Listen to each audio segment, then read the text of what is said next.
Inggris adalah tim nasional sepak bola paling putus asa di dunia.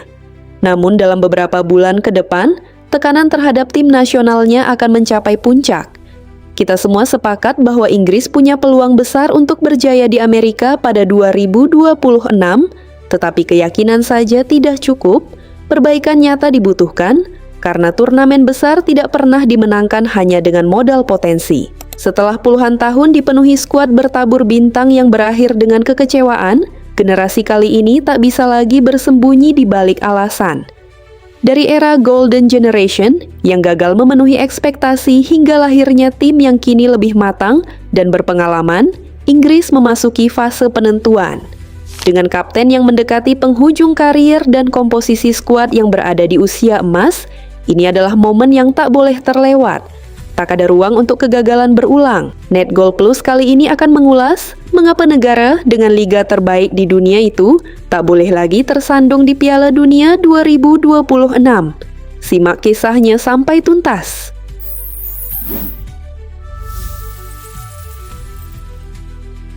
Sudah terlalu lama sejak malam bersejarah itu. Sejak Inggris mengangkat trofi dunia pada 1966 di Wembley, tak ada lagi pengulangan kejayaan. Luka demi luka datang silih berganti, dan yang membuatnya semakin perih, generasi demi generasi berbakat selalu hadir tanpa pernah benar-benar menuntaskan misi. Kini, tak ada lagi ruang untuk alasan. Targetnya jelas, emas di Amerika 2026. Tim nasional Inggris tampil luar biasa di kualifikasi Piala Dunia 2026 zona Eropa dengan 7 kemenangan dari 7 pertandingan, mencetak 20 gol dan tanpa kebobolan. Catatan itu bukan sekadar angka, melainkan sinyal bahwa fondasi mereka semakin kokoh dan mentalitas juara mulai terbentuk. Perjalanan itu tidak instan. Thomas Tuchel sempat diragukan di awal masa kepemimpinannya pada 2025. Publik menilai arah permainan belum stabil, namun perlahan Tuchel membangun tim yang lebih tegas, lebih agresif dalam mengambil keputusan, dan berani mengendalikan pertandingan sejak menit pertama. Hasilnya, Inggris menjelma menjadi salah satu tim paling konsisten di Eropa sepanjang kualifikasi. Tuchel kini tak lagi terpaku pada kompromi nama besar. Ia memilih keseimbangan, menempatkan pemain sesuai peran terbaiknya. Kombinasi antara pemain senior dan wajah baru menciptakan dinamika sehat dalam skuad. Kompetisi internal memperkuat kedalaman tim, membuat Inggris tidak lagi bergantung pada 1 atau 2 figur saja. Di lini belakang, soliditas menjadi kunci. Mereka mencatatkan 7 clean sheet beruntun di kualifikasi. Duet bek tengah tampil disiplin, sementara Jordan Pickford tetap menjadi sosok penting di bawah Mistar dengan ketenangan dan distribusi bolanya. Lini tengah pun bekerja kolektif menjaga transisi, memastikan lawan sulit mengembangkan permainan. Dengan struktur yang semakin matang dan mentalitas yang lebih teruji, The Three Lions kini terlihat berbeda. Mereka tidak hanya dominan secara statistik, tetapi juga stabil dalam pengendalian laga. Namun semua itu akan diuji di panggung sesungguhnya. Amerika 2026 bukan sekadar turnamen. Itu adalah momen penentuan apakah generasi ini mampu mengakhiri penantian panjang yang telah berlangsung hampir 6 dekade. Dilansir The Athletic, Thomas Tuchel membangun identitas baru yang ia sebut sebagai Tim England, sebuah pendekatan yang menekankan energi, keberanian, dan agresivitas terukur sebagai fondasi permainan. Identitas ini mendorong timnas Inggris tampil lebih direkt, progresif, dan percaya diri dalam setiap fase serangan.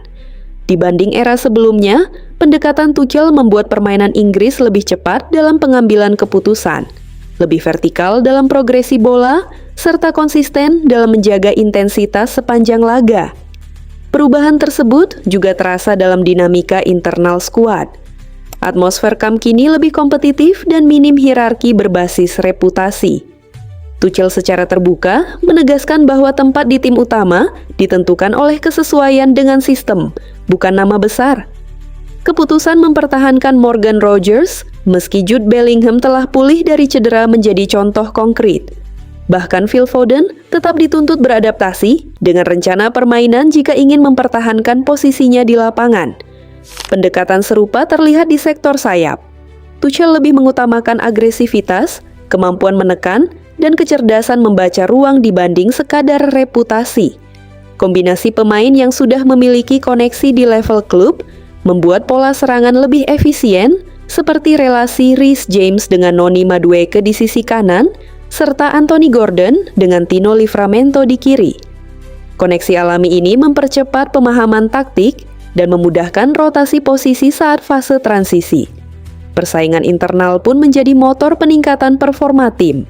Posisi nomor 10 diperebutkan Rodgers, Bellingham, Foden, Eberechi Eze, dan Cole Palmer, mencerminkan kedalaman skuad yang signifikan.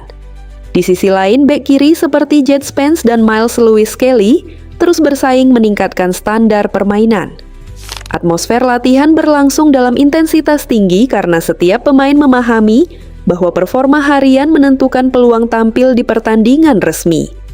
Dengan seluruh perubahan itu, Tuchel perlahan melepaskan Inggris dari narasi lama Golden Generation yang sering terjebak pada reputasi individual. Ia menegaskan bahwa fungsi dalam sistem adalah satu-satunya alasan seseorang layak bermain. Pendekatan ini membuat Inggris tampil lebih kompak, terstruktur, dan siap menghadapi tantangan besar. Dominasi yang mereka tunjukkan bukan sekadar hasil kualitas individu, melainkan buah dari sistem yang matang, serta mentalitas kolektif yang kuat menuju Piala Dunia 2026. Inggris harus memenangkan Piala Dunia 2026 bukan sekadar karena sejarah atau ekspektasi publik, tetapi karena sejumlah indikator objektif menunjukkan bahwa mereka berada dalam fase terbaiknya dalam puluhan tahun. Pertama, performa kualifikasi mereka luar biasa, mencerminkan stabilitas defensif dan efektivitas ofensif yang jarang terlihat pada era sebelumnya di sepak bola Inggris. Ini menunjukkan bahwa tim bukan hanya sekadar lolos dari fase grup kualifikasi, tetapi menguasai kompetisi sejak awal.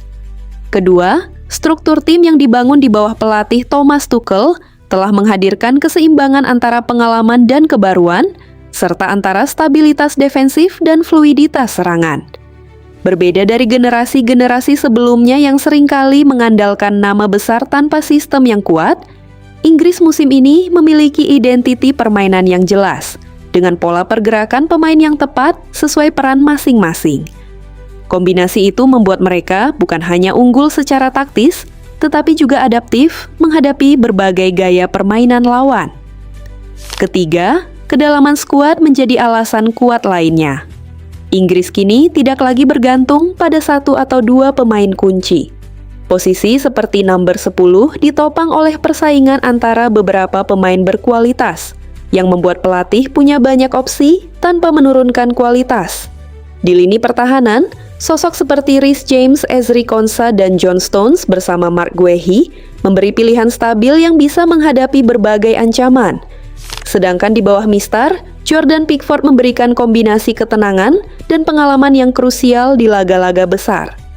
Terakhir, secara historis, Inggris selalu punya momen penting di turnamen besar ketika fondasi tim, kedalaman skuad, dan ritme kompetisi bersatu pada puncaknya. Banyak pesaing kuat mengalami pressure drop, penurunan performa karena tekanan mental atau jadwal padat. Tetapi Inggris kini menunjukkan mentalitas konsisten sepanjang kualifikasi. Tidak kehilangan fokus, tidak mudah goyah ketika tertinggal, serta mampu merespons tekanan dari lawan. Kombinasi kestabilan ini membuat mereka bukan hanya layak dinobatkan sebagai juara, tetapi salah satu kandidat paling realistis dan siap memenangkan Piala Dunia 2026.